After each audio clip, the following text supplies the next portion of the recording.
A história começa no Instituto Santa Orquídea, na classe dos combatentes aprendizes, com a professora falando sobre os combatentes e espiritualistas demoníacos. Ela explica que eles possuem 5 níveis, sendo eles: bronze, prata, ouro, ouro negro e lendário. Ela ainda explica sobre a diferença entre espiritualistas e combatentes. Enquanto um combatente usa sua própria força, um espiritualista pode integrar espíritos de demônios em seu reino da alma. Então ela mostra que é uma espiritualista e seu espírito demoníaco é a raposa flamejante escarlate. Após se fundirem, ela recebeu as habilidades de fogo. Conhecemos agora o protagonista, Nili, que deveria estar morto como ele fala, mas pelo que parece ele voltou no tempo. No futuro onde ele estava, a cidade havia sofrido um ataque de bestas demoníacas dos ventos nevosos. O guardião da cidade, que era um espiritualista demoníaco de nível lendário, havia morrido em batalha. Apenas alguns milhares sobreviveram e fugiram juntos para o deserto sem fim. Durante a fuga, pessoas morreram umas após as outras. Ele estava viajando junto com uma garota, mas um dia, ela foi morta por uma das bestas. Ele sobreviveu e andou pelo deserto sem fim, e vagou por todo o continente, e encontrou um livro do espírito demoníaco temporal. Quando ele morreu, ele desejou que pudesse ver os dias em que havia acabado de conhecê-la, e se os céus pudessem lhe dar uma segunda chance. E no fim foi isso que aconteceu, ele ganhou uma segunda chance, e agora que voltou, ele não irá deixar a cidade ser destruída, nem faz parte de uma família em declínio, e ele não é muito talentoso. Mas agora, com o conhecimento que teve com as experiências de sua vida passada, seria mais fácil ele elevar o seu talento. Seu amigo pergunta o porquê dele estar sorrindo, e ele fala que só está feliz. Chama seu amigo de irmão, e ele o chama de Gaizão. Seu amigo fala para ele não ter nenhuma ideia em relação àquela garota, pois sua identidade é muito misteriosa, a ponto do diretor ter organizado pessoalmente o seu dormitório. Ni então fala que ela é mulher dele. Chen Yu dá uma encarada em Ni. Chen Yu é da família sagrada, uma das 3 famílias principais. A professora Chen Xiu é a tia dele. A garota Ye Zian é filha do lorde da cidade e neta do espiritualista demoníaco lendário. Yimo tem um campo vitalciano, ela é um gênio raríssima. A professora fala que se Chen pudesse se casar com ela, sua família iria aumentar o seu poder, e foi por isso colocaram ele naquela classe. A professora explica que eles serão seus alunos nos próximos 2 anos, e que não existe igualdade entre eles, embora a escola fale isso. Dentre os 36 alunos, há alguns de famílias nobres, e outros de famílias plebeias, e embora seus inicios sejam os mesmos, os seus status não são. Um plebeu sempre será um plebeu, e querer se tornar um nobre é impossível. Há níveis que não podem ser superados, mesmo entre os nobres. Nili comenta que durante a invasão no futuro, os nobres só se preocupavam em como iriam fugir, e que foram os plebeus que lutaram por ela. A primeira família a fugir foi a família sagrada. Ni pergunta à professora se ela tem evidências de não existir outros humanos, além deles da Cidade de Glória, após a professora afirmar que eles foram os únicos que sobreviveram à Era da Escuridão. Ele pergunta se alguma vez ela havia saído da cidade, e ela responde que nunca saiu. A professora pergunta se ele tem evidências deles não serem os únicos humanos. Ele então conta sobre uma história de um sapo que vivia em um poço, e ele só podia ver uma parte do céu, então para ele o céu era apenas tão grande quanto o buraco daquele poço, fazendo um paralelo entre a professora e o sapo. Seu amigo comenta que tirar o chapéu para Nili por ele ter contradizido a professora publicamente, e ainda ter provocado a Yin Zian. Nili ainda questiona que a professora falou que um plebeu não poderia se tornar um nobre, mas o Lorde Imo também era um plebeu quando jovem. Ele pergunta se ela não tinha ciência disso. Nili fala que o Lorde é um belo exemplo de que o potencial de todos é ilimitado. Ainda assim, a professora fala que o caso do Lorde Imo é único, e muitos falharam em conseguir tal feito. Em seguida, ela zomba de Nili por seus talentos não serem grandes, e afirma que ele poderia apenas se tornar um combatente, e nunca seria um espiritualista demoníaco, e que ele inferior, até mesmo a alguns plebeus dali. Nili então confronta a professora questionando seus princípios. Ele fala que não se importa se seu talento é baixo, ele ainda vai se tornar um espiritualista demoníaco lendário, e se casar com a garota mais linda da cidade. Então ele propôs à professora uma aposta. Dentro de 2 meses, ele se tornaria um especialista demoníaco de nível bronze, e se ele falhar ele irá sair da escola, mas se ele ganhar seria ela quem sairia. A professora aceitou a aposta, e ainda acrescentou que nos próximos 2 meses, ele ficará em pé no fundo da sala, e prestará atenção nas aulas. Alguns outros estudantes também se levantam em apoio a ele, e ficam de pé no fundo da sala. Neely afirma que para chegar ao nível de espiritualista demoníaco, ele irá precisar apenas de muito dinheiro, milhares de moedas, ou até dezenas de milhares. Neely faz parte da família Marca Celestial, uma família aristocrata relativamente em declínio. A renda anual da família é de 600 mil moedas, mas os gastos são altos, sendo maior na renda escolar dos filhos, que chega a 300 mil moedas. Neely coloca seu plano em ação indo à feira comprar materiais para ajudar no seu crescimento de força. Eles compram flechas e balestras, são as bestas desse mundo, alguns agentes de fusão de classe baixa, e pegou gramas específicas, que serviam para aumentar os efeitos de poção. Neely tinha mais conhecimento sobre alquimia do que os que eram chamados de alquimistas na Cidade de Glória. Na sua vida passada, Neely passou em uma cidade que tinha os verdadeiros alquimistas. Então Neely e seus 2 amigos foram para o campo de treinamento do instituto. Lá dentro tem criaturas de nível baixo para os alunos caçar e ganhar experiência. Eles então começam sua caçada às ovelhas chifres. Neely derruba a primeira com uma flecha que tem um veneno específico para essas ovelhas. Eles tiram dela os chifres, os pelos do pescoço, o cristal demoníaco e o espírito demoníaco. Eles irão vender os pelos e os cristais para obter moedas o suficiente. Eles então ficam 7 dias consecutivos caçando ovelhas durante a noite, além de assistirem às aulas durante o dia. Na 8ª noite eles teriam acumulado um total de 16 mil moedas. Enquanto os outros 2 dormiam, Neely caçava para ver se encontrava algo interessante. Então ele percebe uma movimentação e vai atrás. Lá ele encontra uma de suas colegas de escola, Jaonen. Neely aproxima-se dela, ela aparentemente estava treinando sua força vital. Neely então fala sobre a doença dela, a doença de Jaonen que deixou ela doente por 2 anos. Neely fala que essa é a doença do Ártico. Quando a noite cai, é como se seus pés estivessem pegando fogo, e suas pernas também ficam da mesma forma. Seu corpo fica extremamente gelado, e à meia-noite, é como se seu corpo estivesse sendo atingido por granizos. Ele ainda completa falando que se ela atingir o nível de bronze, ela ficaria de cama, e teria uma enorme queda em sua cultivação, e em casos mais graves, ela morreria por explosão. Jao então fala que se ele sabe sobre sua doença, então ele deveria saber como tratá-la, e pede ajuda para ele.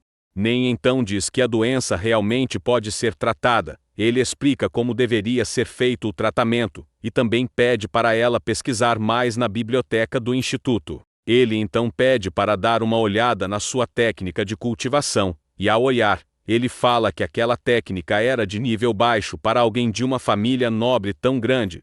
Então ele diz para ela treinar outra técnica. Neely dá uma longa explicação para ela sobre realizar as técnicas. Jao pergunta se ele conhece a técnica de orientação, que serve para tratar os machucados. Neely fala que conhece, mas que a técnica precisa de uma massagem na área machucada e seria inadequado para ele fazer. Mas Jao diz que não se importa. Neely então começa a realizar a técnica de orientação em um machucado no pé de Jao. Ele fala que nesse tipo de lugar não teria problema, mas Jao diz que tem um machucado em um outro lugar, e esse outro lugar, acho que é um pouco inadequado. No outro dia na aula Jao está indo em direção a Neely. Todos ficam achando que ele havia feito alguma coisa para ela, mas ela só estava levando um almoço para ele. Na aula Neely e seus amigos estão indo para o fundo da sala, como sempre, para ficar de pé. Mas a professora pede para que eles se sentem, pois eles terão convidados assistindo à aula. Os convidados são o vice-diretor do Instituto Santa Orquídea, Yin Shen, o professor do Instituto Santa Orquídea, Lu Yin, e mais um senhor que sua identidade ainda não é revelada. Neely dorme durante a aula, e a professora o acorda e pergunta sobre a inscrição que ela fez. Ele responde e seus colegas começam a rir afirmando que ele estava errado, mas o senhor com identidade, ainda não mostrada, disse que tecnicamente, ele não estaria errado. Nem lhe explica que aquela inscrição que a família sagrada dizia ter criado e passado por gerações durante 300 anos na verdade, era uma outra, que não tinha nada a ver com essa família. Ninli começa a trabalhar na biblioteca do instituto. Aqui na biblioteca aparecem os outros 3 estudantes que ficam de pé na aula com Ninli e seus amigos. Ninli lhes mostra os 6 cristais que comprou e entregam para cada. Eles vão medir suas forças vitais com os cristais. O primeiro é da Zin, sua força vital subiu para 52, e seu atributo é do tipo fogo elétrico, e a forma é trovoada celestial. Lupial também faz o teste, ainda está no campo vital vermelho, seu atributo é o caos, forma do sol avermelhado. Nele faz seu teste também, seu campo vital ainda é vermelho, e sua forma é desordem, e ele ainda não possui atributos. Então todos começam a treinar, e no terceiro dia Neili já teria conseguido 30 pontos. Nili tem sua primeira conversa com Isium desde que voltou ao passado. Eles conversam sobre as técnicas que seriam melhor para ela usar, e também oferece sua ajuda para medir a forma do seu campo vital. Em seguida Isium mostra para Neili um pergaminho do tipo nevasca, buscando informações. Nili fala que aquele pergaminho está incompleto. Nesse momento, enquanto conversam, parece que Isium está mudando sua opinião sobre Neili. Então o nosso prota pede o pergaminho e completa a escritura. Em seguida Isium se levanta e fala que eles prometeram se encontrar naquele lugar todos os dias, após ela sair, enquanto Neili ia saindo, pois naquele dia ele iria ajudar Zhao. Nesse momento aparece Shen Yu, que pergunta o que ele estava conversando com Isium. E Neili manda ele o soltar, ou então ele teria que ser rude. Será que teremos um embate? Lembrando que Shen estaria comprometido a se casar com Isium por suas famílias, o que faz dele adversário direto de Neili. Essa obra conta os de Neili tentam entrar no meio da briga, mas os seguidores de Shen impedem que eles interfiram. Neili comenta que apesar de sua força ainda não ser tão grande quanto a de Shen, ainda assim dá para ele brincar um pouco com seu adversário. Neili então segura com força o braço de Shen, e pergunta se ele acha que pode ser arrogante, só por ser da família sagrada, ou se ele acha que é um gênio, só por ter um campo vital verde. Ele ainda comenta que é difícil de acreditar que a força de Shen é tão desajeitada quanto a de um primitivo. Shen se enfurece, e começa a usar sua força vital, diretamente no campo vital de Neili, no duelo de forças vitais. Shen leva vantagem por ser da família sagrada. Ele já tomou muitos elixis para aumentar a sua força, mas Neili tem mais experiência por ter enfrentado muitas pessoas em sua vida passada. Ele usa uma técnica chamada de quebra de limites para perfurar o campo vital de Shen. A técnica faz Neili exalar uma presença assassina, que é um pouco demais para Shen suportar. Neili então agarra Shen e o atira para longe pedindo para que ele não volte a se aproximar dele. Após a confusão terminar, Neili vai se encontrar com Zhao para tratar os seus machucados como havia prometido. Neili então aproveita a oportunidade para pedir uma ajuda para ela, que seria ajudar a comprar ervas da gruma púrpura. Ela aceita ajudar ele. Vemos agora Shen conversando com sua tia e professora. Eles conversam sobre a briga que ele teve com Neili. A professora questiona como ele perdeu para Neili, sendo que Shen tem força vital e força física maior que a de Neili. A notícia do confronto entre os dois chegou até o ancião de assuntos gerais da família sagrada, Shen Meng, que é um espiritualista demoníaco de nível prata, que também questiona como o jovem mestre da família sagrada pode perder para alguém dessa classe. Para minimizar os fatos ocorridos, o ancião deixa o Shen cuidar desse assunto sozinho, mas caso o jovem mestre fale, ele será o tópico das conversas. Ainda com Zhao, Neili faz o mesmo teste que fez com seus amigos, então descobre a forma da força vital de Zhao, e também dá para ela uma técnica que se encaixa melhor com seu tipo de forma. Nos próximos dias os servos de Zhao andaram pela cidade para conseguir o máximo de ervas de gruma para Neili. Em poucos dias, eles conseguem algumas centenas de milhares de quilos. Em seguida na biblioteca entra o Chen Linjian, que é da família divina, que está lá se exibindo aos seus fãs malucos. Ninli comenta em pensamentos que no futuro o Chen foi em uma missão, que Shen também estava, e encontrou um objeto que foi vendido por 1 bilhão de moedas. Ele fala que precisa ir nessa missão dessa vez e encontrar esse objeto, pois ele seria útil. Então ele se oferece para ir com o jovem mestre da família divina. Esqueci de comentar antes que o Shen Lingjian tem apenas 15 anos de idade. Enfim, Shen então pergunta se ele sabe o que eles irão fazer. Neile fala que ele estava indo para as ruínas da Cidade do Esplendor. Chen então pergunta como ele sabia disso, se ele não tinha comentado isso com ninguém, nem com sua família, já que se eles soubessem não deixariam ele ir.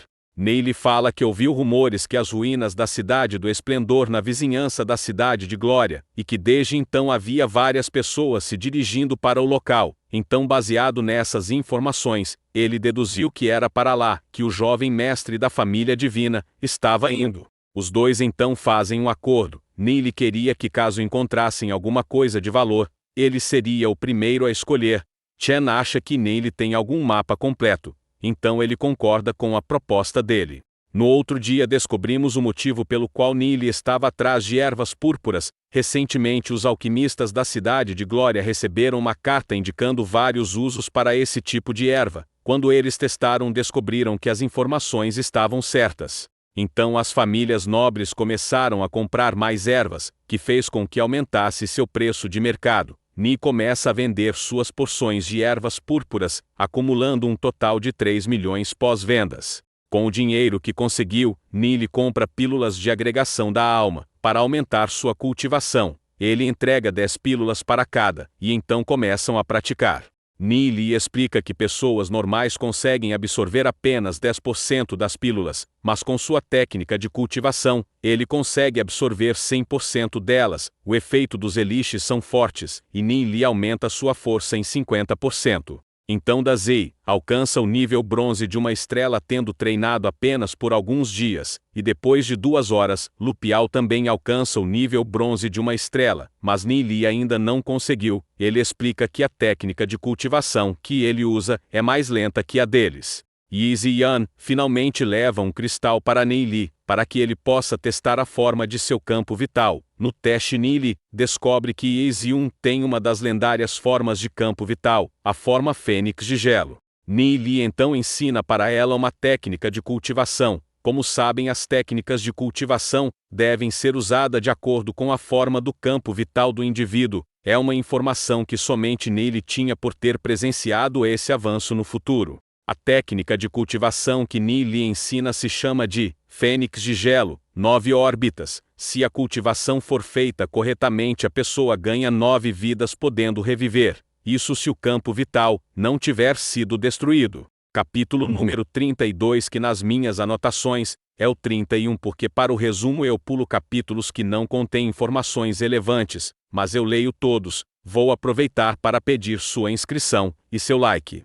Esse tipo de vídeo é meio difícil de fazer, então se puder ajudar se inscrevendo e deixando o like eu agradeço. Esse capítulo é outro com apenas conversa fiada, vou colocar somente as informações que eu acho que são importantes. Há apenas uma conversa entre Ni e Shen sobre quem conhece melhor Yi Ziyan, e também uma ameaça de Shen dizendo que vai fazer com que Ni tenha uma morte horrível. Yi Ziyan começa a treinar usando a técnica de cultivação que Ni a ensinou, e com pouco tempo de treino, ela já subiu de nível, mostrando que a técnica que ele ensinou a ela era muito poderosa. Agora que Ni possui muito dinheiro, ele vai comprar equipamentos como uma armadura, uma espada, inscrições, e um anel interespacial de 5 metros cúbicos de espaço. Após terminar suas compras, ele vai para a escola.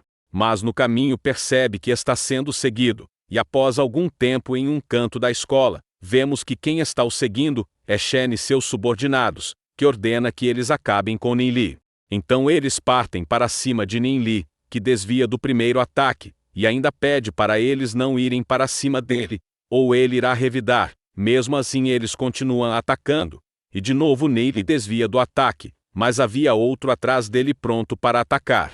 Felizmente o prota desvia dele também, que não consegue parar o golpe e acerta seu companheiro. Ni então grita alto que a família sagrada estava tentando assassinar ele, envolvendo novamente eles em uma confusão manchando sua reputação. Algumas pessoas escutam e tentam encontrar, mas Neely continua sendo atacado, mas ele consegue desviar de todos os ataques, até que um dos garotos consegue segurar ele e um outro acerta seu estômago dele. Eles tentam espancar ele para fazer calar a boca, mas ele continua gritando que está sendo assassinado pela família sagrada. Alguns estudantes escutam e percebem que é Neely que está gritando, pedem para alguém reportar ao diretor, enquanto Neely ainda está enfrentando o grupo de Shen. Neely continua sendo atacado e desviando do grupo do Shen, enquanto grita que está sendo assassinado. Graças a seus gritos, uma grande multidão se junta ao local que eles estão. Então finalmente aparece uma ajuda para Neely, e Izzy e Annie Zhao, as duas aparecem para ajudar o nosso prota. Pós-confusão, Neely afirma que nunca irá se render à família sagrada. Ao final temos a aparição de mais um membro da família sagrada. Shen Fei, que se irrita por Neely causar toda essa confusão envolvendo o nome de sua família, e ainda mexer com sua mulher. Neely passou 2 dias treinando usando pílulas e tomando banhos com ervas púrpuras. Após os 2 dias passarem, chega o dia da exploração. O grupo de exploração conta com muitas pessoas, sendo elas 28 membros da família divina, 7 pessoas da família sagrada, além de Ezion e Neely. Eles caminharam por 10 horas seguidas, até chegarem em um local bom para acamparem. No acampamento, Neely continua seu treinamento, tendo praticado a técnica do Deus Celestial por algum tempo. Seu campo vital, originalmente disforme, gradualmente transformou-se em uma forma esférica. Seu campo vital parece ter algo escondido no centro, o que poderia ser, em sua vida passada. Ele não teve esse tipo de sensação. Com sua cultivação, ainda não é possível explorar seu campo vital a fundo. Zhao foi chamada por seu pai para a sala de reuniões, porque os outros membros da família ficaram sabendo que ela comprou milhares de ervas púrpuras, que agora subiram seus valores. Eles querem que ela entregue para eles parte dessas ervas para que eles possam vender. Com essa quantidade, eles poderiam aliviar as despesas da família e deixar de ser subordinada pela família sagrada. Mas ela fala que comprou as ervas com seu próprio dinheiro, como favor para um amigo. Por isso não tinha a ver com os negócios da família. Seu pai até concorda falando que isso era assunto dela, mas todos os outros concordam que ela deveria entregar pelo menos metade a eles. Mas Xiao fala que entregou tudo a seu amigo e que não tem mais nada. Um dos seus tios pede para que ela fale o nome dele, mas ela não quer contar. Ele insiste e fala que eles precisam saber mais sobre ele para que possam forçá-lo a devolver. Xiao se enfurece com isso e libera um poder incrível. Um dos membros explica que aquela é a formação vital. Xiao fala que seu amigo é seu benfeitor e se ele pretende machucá-lo, ela iria pará-lo. Eles cedem depois de verem que ela é realmente uma gênia e ainda a parabenizam por ter alcançado tal feito.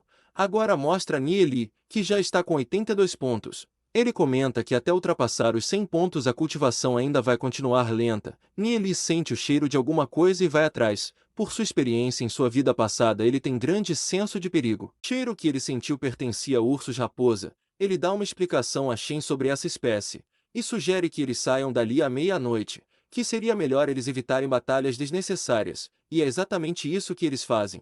À meia-noite eles deixam o acampamento. Neely percebe que eles estão sendo seguidos por 3 pessoas de nível prata. Ele também percebe que Shen está estranho. Então descobre que são membros da família sagrada que Shen mandou para darem um jeito nele. Porém ele é mais rápido e fala para o jovem mestre Shen que eles estão sendo seguidos. E também fala que eles podem ser membros da Guilda Obscura, que é um grupo que anda assassinando pessoas. O jovem mestre Shen vai resolver o problema por si só. Então ele e um grupo vão até a floresta confrontar essas pessoas. Ele pergunta quem eles são após cercarem eles. Eles não falam pois poderia dar problema para a família sagrada. Então decidem atacar. Ele dispara um ataque de fogo em direção a Shen. Mas um de seus seguidores entra na frente e bloqueia o ataque. Os 3 tentam fugir. No fim um dos 3 morre e os outros 2 saem feridos. O que foi morto usou uma técnica para destruir o seu corpo. Após confusão eles seguem seu caminho.